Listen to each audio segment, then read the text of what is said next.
Mukaddes İncil'in bu audio yazgısını dinlemek bilen siz ruhu rowaşlyga yetersiniz diýip umid edýäris. Sizin ruhu rowaşlyga yetmeňiz üçin ruh hakykatlara düşünmeňiz wajypdyr. Biz siz bilen 4 ruh hakykatlar hakynda gurrun etmek isleýäris. Siz olar hakda eşitdiňizmi? Yaradyjy bir bar Hudaý şahsy tanamak isleýärmisin? Mälim bolşýaly, älemde tebigatyň fiziki kanunlary hereket edýär. Şonuň ýalda ruhu hakykatlaryň bardygyndan habaryňyz barmy? Bu hakykatlar Hudaý bilen biziň aramyzdaky gatnaşyklar kesgitleýärler. Gelin olara seredip geçeliň. Birinji hakykat. Hudaý sizi söýýär. Bu ýaşamagyňyz üçin ajaýyp bir maksady bar. Hudaýyň söýgüsi hakynda mukaddes ýazgy şeýle diýär. Hudaý söýgüdir. Kim söýgüde galyan bolsa, ol Hudaýda. Hudaý hem onna galyandyr. Hudaýyň siziň durmuşyňyz üçin maksady hakynda Hazreti İsa şeýle diýär. Men insanlarda ýaşaýyş bolsun, guruply ýaşaýyş bolsun diýip geldim. Näme üçin onda köp adamlar bu guruply ýaşaýyşa eýe bolanaklar? Munyň sebäbini ikinji hakykat düşündirýär. İkinji hakykat. İnsan günälidir we Hudaýdan aýra düşenler. Ine şol sebäpli Hudaýyň söýgüsini we ýaşaýyş üçin bolan maksadyny bilmeýär we düşünmeýär. İnsanyň günäligi hakynda ýazgy şeýle diýär. Sebäbi hemmeler günä edip Hudaýyň şöhratyndan mahrum boldy. Adam Hudaý bilen içkin gatnaşykdaky ýaşaýyş üçin yaradylypdy. Emma ol kesirlik bilen öz başlyk ýoluny saýlap aldy. Şonuň netijesinde adamyň Hudaý bilen gatnaşygy kesildi. Hudaýa boyun bolmayan ýa-da oňa ýöne biperway garayan öz başlyklyga İncilde günä diýilýär. Hudaýyň mukaddesliği hakynda ýazgy şeýle diýär. Mukaddes bolun, çünki men mukaddesdirin. İnsanyň aýralyga düşenligi hakynda ýazgy şeýle diýär. Sebäbi günäniň tölebi ölümdir. Adam aýra düşüpdir. Sebäbi günäniň jezasy ölümdir. Ýagny Hudaýdan ruhu aýra düşmekdir. Günä netijesinde Hudaýyň we adamyň arasynda uçut emele geldi. Ýagny aýralyk emele geldi. Hudaý mukaddesdir. Adam bolsa günälidir. Olaň arasynda uly uçut ýatyr. Adam öz güýjü bilen, meselem, gowy işler arkaly, filosofiýa ýa-da dinler arkaly mydama Hudaýa we guruply ýaşaýyşy yetmek isleýär. Emma günä sebäpli bu mümkin näl. Üçüncü hakykat bu çykgynsyz ýagdaýdan ýalňyz çykalgany görkezýär. Üçüncü hakykat. İsa Mesih adam günäsinden gutulmak üçin Hudaý tarapyndan berilen ýeketäk ýoldur. Onuň üstü bilen siz Hudaýyň söýgüsini duýup we bilip bilersiňiz. İsa Mesihiň biziň üçin ölenligi hakynda ýazgy şeýle diýär. Hudaý bize bolan söýgüsini bizen täk günäkärkäk Mesihiň biziň ugurumyzda ölmegi bilen görkezdi. İsa Mesihiň ölülerden direlenligi hakynda ýazgy şeýle diýär. Mesih ýazgylara görä biziň günälerimiz üçin öldü.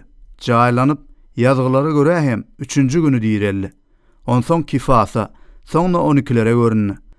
Ondan soň 500-den köp dogana birden görünni. Ol Hudaýa bolan ýeketäk ýoldur. İsa şeýle diýdi. Men ýol, hakykat we ýaşaýyşdyryn. Mensiz hiç kim Hudaýa baryp bilmez. Bu ýazgylara esaslanyp Hudaý İsa Mesihi biziň günälerimiziň jezasyny çekmäge ölüme ýiberip, bizi we özüni böleýän uçudyň üstünden köprü gurandygyny görüp bilýäris. İsa aleyhissalam gurbanlyk gudusy ýaly biziň günälerimiz üçin öldü. Bu üç hakykaty ýöne bir bilmek ýeterlik däldir. Dördüncü hakykat şeýle diýär. Biziň her birimiziň İsa Mesihi halaskar we Taňry hökmüni kabul etmemiz gerek. Diňe şondan soň biz Hudaýyň söýgüsini duýup we onuň niýetini bilip bileris. Bize İsa Mesihi kabul etmek gerek. Emma ol özüni kabul edenlere, adyna iman edenlere Hudaýyň ogullary bolmak hakyny berdi. Biz İsa'ny ynam bilen kabul edýäris. Siz iman arkaly merhemet bilen utuldunuz. Bu siziň tagallaňyz däl, Hudaýyň syýlagydyr. Hiç kim magtanmaz ýaly, oňa diýişlere de bagly däldir. İsa'ny kabul edip biz täzeden dogulýarys. Adamyň bu ikinji ruhu doguluşuna ýokardan doguluş diýilýär. Biz onu kalbymyza çağıran wagty şeýle bolup geçýär. İsa diýdi: "Ine men işikde durun, gapyny kakýaryn. Bir sesimi eşitip gapyny açsa, içerik girerin." Ýokardan dogulmak, towba etmek, İsa'ny kabul etmek, günälerden gutuluşa eýe bolmak, Mesihi bolmak, bulan hemmesi hem şol bir wakany suratlandyrýar. Bu çyn yürekden özüňiň günälligini boyun alyp, Günäli ýaşaýyşdan ýüz döndürmegi, Hudaýa dogada ýüzlenip, günälerini bagyşlamagyny soramagy aňly diýe. Şonda İsa Mesihiň siziň kalygyňyza girjekdigine we siziň ähli günälerinizi bagyşlap, sizi Hudaýyň isleýän adam etjekdigine inanmaly. Gürrüň bu zatlary diňe bir paýhas bilen ýa-da duýgu arkaly akyl ýetirmek barady däl. Esasy İsa bolan anam we onuň ýyzyna ermek baradaky karardyr. Hudaýyň söýgüsini we siziň durmuşyňyz üçin bolan maksadyny bilmek isleýärsiňizmi? Günäleriňizden gutulmak isleýärsiňizmi? Bu siziň isleýäňiz bolsa, onda halaskar İsa Mesihi öz ýüregiňizde iman bilen halaskar we Reb hökmüne kabul edin. İsany nädip kabul edip boljakdygyny bilesiňiz gelýärmi? Siz häziriň özüne doga arkaly ýüzlenip İsany anam bilen kabul edip bilersiňiz. Doga bu Hudaý bilen gepleşikdir. Hudaý adamyň ýüregini gowy bilýär. Şol sebäpli oňa sözleriňiz däl, ýüregiňiziň islegi zerurdur. Siziň dogaňyz şeýlerek bolup biler. Rebbim İsa, sen maňa gerek. Meniň günälerim üçin haçdaky ölümüňe men minnettar. Meniň günälerimi bagyşla. Men ýüregimiň gapysyny seniň üçin açýaryn we oňa girmeňi soraýaryn.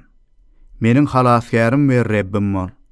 Men durmuşyma ýol boşçylyk edip, meni öz isleýän adamyň edip ýetişdir. Meniň günälerimi geçenliň üçin we maňa baky ýaşaýyşy berenliň üçin men sana minnettar. Amin. Şeýle doga siziň ýüreg isleýäňiz aňladyarmy? Aňladýan bolsa, onu häziriň özüne şu doga bilen Hudaýa ýüzleniň. Şonu İsa Mesih wada edýär siziň ýüregiňizde girer. Bu dilek siziň ýüreg isleýäňiz bolsa, men bu dilege ýuwaşçadan gaýtalayyn. Siz bolsa onu meň ýüzümden gaýtalaň. Rebbim İsa, sen maňa gerek. Meniň günälerim üçin haçdaky ölümüňe men minnettar. Meniň günälerimi bagyşla. Men ýüregimiň gapysyny seniň üçin açýaryn we oňa girmeňi soraýaryn. Meniň halaskarym we Rebbim bol. Meniň durmuşyma ýol boşçylyk edip, meni öz isleýän adamyň edip ýetişdir. Meniň günälerimi geçenliň üçin we maňa baky ýaşaýyşy berenliň üçin men sana minnettar. Amin. İsa siziň kalygyňyza girdimi? Onu nädip bilmeli? İsa'nın wadasyna laýyklykda ol indi size göre nirede? İsa siziň gapyňyza girmege wada edipdi. Şol wada görede siz onu çağıraňyzda ol siziň ýüregiňize girdi. Hudaý we onuň aýdýan sözü ynama münasipdir. İncil İsa'ny kabul edenlerin ählisine baky ýaşaýyş wada edýär. Hudaý bize ebedi ýaşaýyş berdi. Bu ýaşaýyş onuň oglunadyr. Kimde oglu bar bolsa, onda ýaşaýyş hem bardyr. Kimde Hudaýyň oglu ýok bolsa, onda ýaşaýyş hem ýokdur. Men muny size Hudaýyň oglunyň adyna iman edenlerin adyna ýazdym. Şeýle siz Hudaýyň oglunyň adyna iman edenler, ebedi ýaşaýyşyňyzyň barlygyny biliň. İsa'nın elmida siziň bilen boljakdygyna we sizi hiç haçan taşlap gitmejekdigine oňa hemişe minnettarlyk bildiriň. Onu kabul eden günüňizden başlap, İsa'nın sizde ýaşaýanlygyny we özüňiziň ebedi ýaşaşa eýediňizi onuň beren wadalary boýunça bilip bilersiňiz. Ýatda saklamaly zerur zat. Duýgularyňyza esaslanmaň. Biziň inanmyzyň esasy biziň duýgularymyz däl, İncilde ýazylan Hudaýyň wadalarydyr. İsa'ny kabul eden adam Hudaýyň özüne we onuň sözüne bil baglaýar. Siz inam bilen İsa'ny kabul edeňizde köp zatlar bolup geçdi. Birinciden, İsa siziň durmuşyňyza aralaşdy. İkinciden, siziň günäleriniz geçildi. Üçüncüden, siz Hudaýyň perzenini boldyňyz. Dördüncüden, siz ebedi ýaşaýyşa eýe boldyňyz. Beşinciden, Hudaýyň sizi yaratmak bilen bağlanışykly bolan beýik maksadyna tarap ýola gadam urdyňyz. Siz özüňiz üçin İsa Mesihi kabul etmekden başga da ajaýyp zady heýbir gözeňine getirip bilýäňizmi? Hudaýyň siziň üçin eden ähli işlerine häziriň özünde minnetdarlyk bildirmek isleýärsiňizmi? Hudaýa minnetdarlyk bildirmek bilen siz oňa bolan ynamyňyzy beýan edýärsiňiz. Siziň İsa'daky täze ýaşaýyşyňyz dolu mazmunly bolmak üçin siz ruhu ösmelisiňiz. Ruhu ösüş üçin nämeleri bilmek gerek? Ruhu ösüş biziň İsa Mesihe bil baglap ýaşaýyşymyza, ynamymyza bagly. Dogry adam iman bilen ýaşar diýilýär. Anam bilen ýaşaýyş size her bir zatda Hudaýa bil baglap ýaşamaga hemne aşagdakylar amal etmäge kömek eder. Elke bilen her gün doga bilen Hudaýa ýüzlenmeli. Her gün Hudaýyň sözü, Injil okamaly. Ähli zatda Hudaýa boyun bolmaly. Söz we iş bilen, bütün ýaşaýyşyň bilen adamlary Mesih hakda güwälik etmeli. Günnelik durmuşyňyzda we İsa hakdaky güwälikleриňizde öz güýji bilen doldurmaga hemne ýolbaşçylyk etmäge mukaddes ruha mümkinçilik bermeli. İmanlar ýygnagyna olar bilen gatnaşyk. Hudaýyň sözü imanlara ýygnanyşmaga goýmazlygy maslahat berýär. Odunlar üýşüriligi bolsa, ot gowy yanar. Emma yekelikde olar tiz öçer. İmanlar bilen hem edilşeýle bolýar. Eger siz entäk Mesihler ýygnagyna barmaýan bolsaňyz, onda ol ýere çagyrýançalar garaşyp oturmaň. Ýaşaýan ýeriňizde İsa tagzim edilýän we onuň sözü wagt edilýän yerli Mesihler ýygnagyny tapyň. Bu siziň ruhy durmuşyňyz üçin ören gereklidir. Häzir bolsa, Reb İsa Mesihiň merhem